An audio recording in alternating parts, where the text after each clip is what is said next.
First of all, Rajiv, thank you so much for giving us this opportunity. And in terms of Hindu phobia and also internalized Hindu phobia, as he was talking, actually, when I was trying to get people to join, a lot of people were hesitant because they were afraid as being seen as competition for other religions. They saw themselves polarized versus other religions, and I thought this was very unfortunate because they see themselves as a problem when in reality, we're just trying to promote mutual respect. We're trying to bring a different perspective, a dharmic perspective, which is inclusive, Vasudeva Kutumbakam, right? So I thought it was problematic that the Hindu community themselves is very almost scared and fearful of trying to advocate and trying to be proud of their identity. And I really hope we can get some help in trying to combat some misconceptions people have about their own faith, which is very crucial to this. I think a large issue is that a lot of people on my campus, the Bridgewater Raritan High School, deny Hinduphobia existing, and many of the Hindus there do not even know anything, let alone any sort of push narrative by either viewpoint of the Kashmir issue. And so I think that what needs to be done is essentially, as Arushi was saying, education, basically. We have to educate people about what their faiths were based off of. And while we can't ourselves push a narrative, I think we should be encompassing of all. That's why we are a pan-Hindu organization. We should be encompassing of all Hindu ideals. Any sort of Hindu ideals we should accept. And I think that going off of that, right, to fix Hinduphobia, we have to recognize who we are first. And then I think everything will fall into place. So it's also educating ourselves before you can educate other people. And if you're not educated, then you're not assertive enough, you're not confident enough to represent and challenge somebody else. That's part of the problem. And you don't have adult support. You don't have support from active parents, activist parents who will go and line up and raise hell. You don't. And another interesting thing is a lot of the faculty that are Hindu-phobic play a very important role. I mean, a student is there for a few years and he'll graduate and he's gone, and then you're recruiting another set of students to take over. But the faculty is there for 30 years. And so we haven't had success in getting good Hindu faculty in these universities to be the backbone. What do you say about that? Why is it that there are plenty of Hindus who are in these engineering colleges and medical school and whatever, they're all teaching there, and they're very secure. It's like they have tenured jobs. They're very senior people. Nobody's going to fire them. If somebody is a very accomplished scholar, scientist, whatever, he's a famous person, they are very obliged and very happy to have him work there. And if he were to stand up and say, listen, in addition to all this, I also have a faith, and I don't think you guys are representing it properly, they're not going to touch him. It's only his own inferiority complex or his own whatever, something like that. So do you guys want to comment on that? So I agree this is a huge problem, and this is part of the reason why I decided to pursue academia in the first place. I think one of the contributing factors to why there isn't a robust Hindu voice on campus is that a lot of these faculty, as you pointed out, are in the engineering schools. They're not in the social sciences and they're not in the humanities. The two departments and the two areas, the fields of study that really study society and develop narratives around different types of identities. So a lot of the Hindu-phobic faculty members that we've been talking about are specifically in those areas. And I think Hindu faculty members in the engineering departments and in the sciences departments, there are a few of them that take positions, of course, but I think a lot of them are hesitant to go beyond the scope of their very limited fields of study. And I think a lot of it then comes down to having Hindu faculty members in these social sciences and humanities fields so that they can give the dharmic perspective on all the different issues that are being studied. Whether it's specifically Hinduism, whether it's Indian politics, whether it's international relations. Why hasn't there been studies done? We had a discussion with you about, Chanakya, right? Why isn't there a discussion about Kautilyan politics and his philosophy about international relations, right? So all of these are issues that we as a community need to take up. And I think this constant pushing Indian children to pursue law, engineering, and science, and not pursue the narrative-making fields of humanities and social sciences is also contributing to us losing the narrative in academia, unfortunately. I just want to build off of what you said before about lack of courage, and I observe that within my own generation. I think it's because we don't see that within our older community members. Um, when you're new to this country, when you move to the States, I experienced being beaten down by my peers who ridicule me for my beliefs and ask me really insensitive questions. And I noticed my parents were asked the same thing, and they tried to teach me to assimilate into American culture as best as I can and blend into the background and not mention anything about being Hindu, about being of Indian origin. And when I came to college, I wanted to change that so badly, and it took me several months to find a faculty advisor for Hindu Students Council, because a lot of the professors at my school who were in the math department, the science department, they didn't want to publicly admit that they were Hindu. Even though I knew them personally, they didn't want to put their name on a piece of paper acknowledging that. But fortunately, I did find one advisor at my school who is an inventor and attributes his success to Hinduism. So I think it's really up to us to just go out and find those people. Who's that person? His name is Dr. Yogi Goswami, And what is his field? biochemical engineering, I Okay. believe. Yes. So I really think it's up to us to Very good. just go out and find those people, because they are out there. If you are in some field which is not in the humanities, say engineering, physics, computer science, medicine, you're less vulnerable because your career depends on your publishings in those fields. If you're a computer scientist and you're in some computer science, academic panel and you're writing books and all that, then whatever they may think of you about your views on Hinduism, it's not going to affect your computer science career. That is absolutely true. If you're in med school and you are a professor and you're doing important work, you'll be evaluated strictly on that.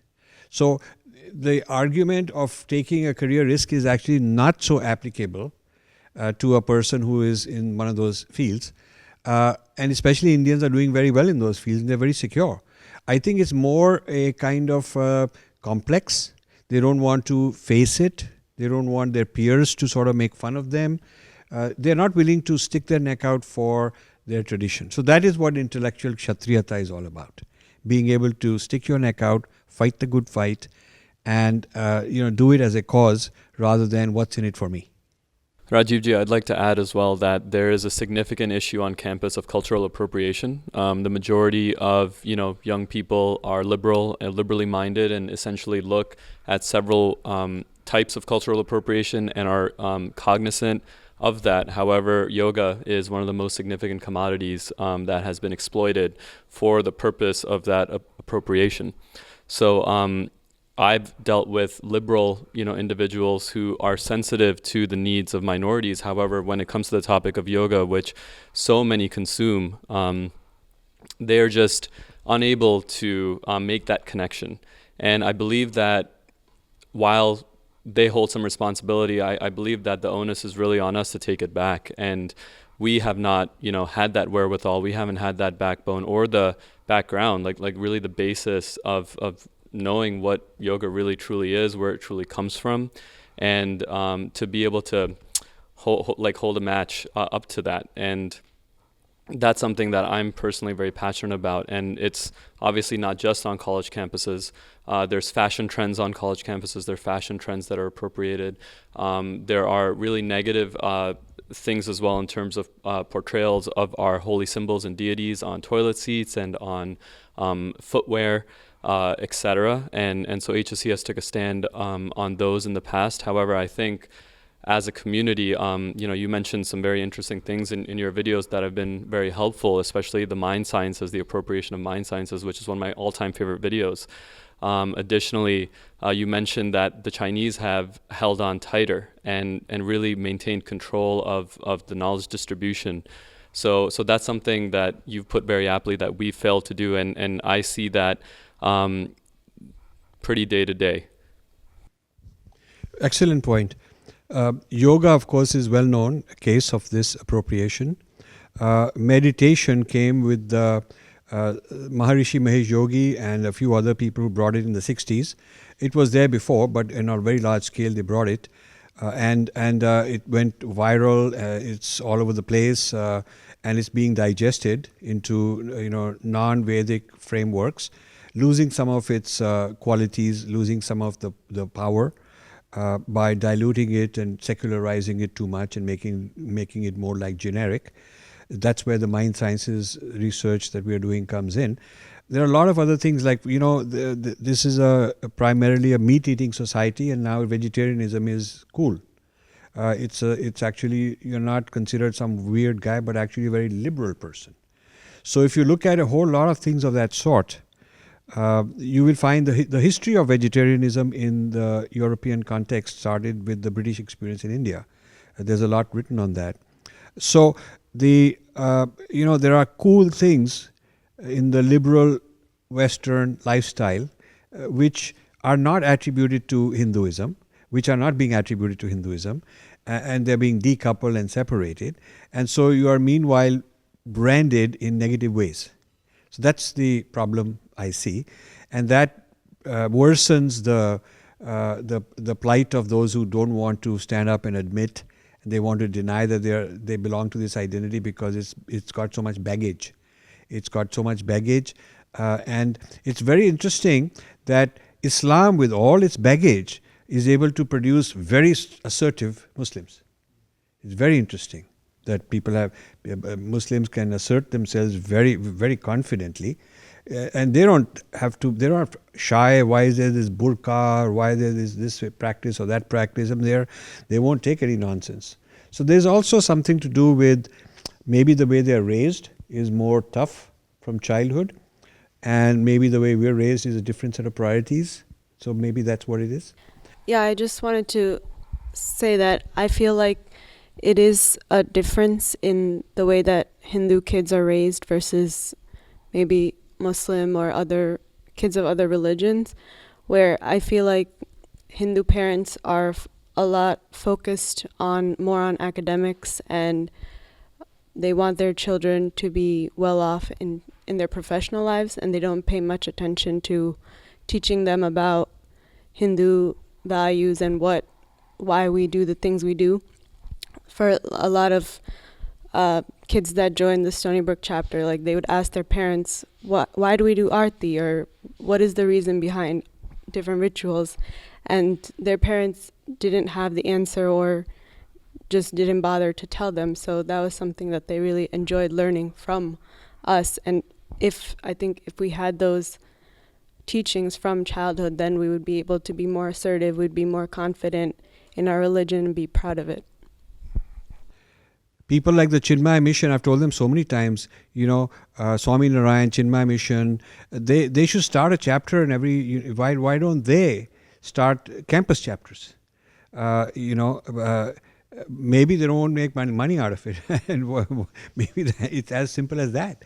But they have the wherewithal, they have the management, they have the curriculum, they have clout. Each of them should say, okay, I'll adopt 10 university campuses, and each of them could adopt 10 campuses, these very big organizations, Hindu organizations, and show up on those campuses, put some people there, put some money into it, negotiate with the authorities, give the students some empowerment. Why not? Why doesn't that happen?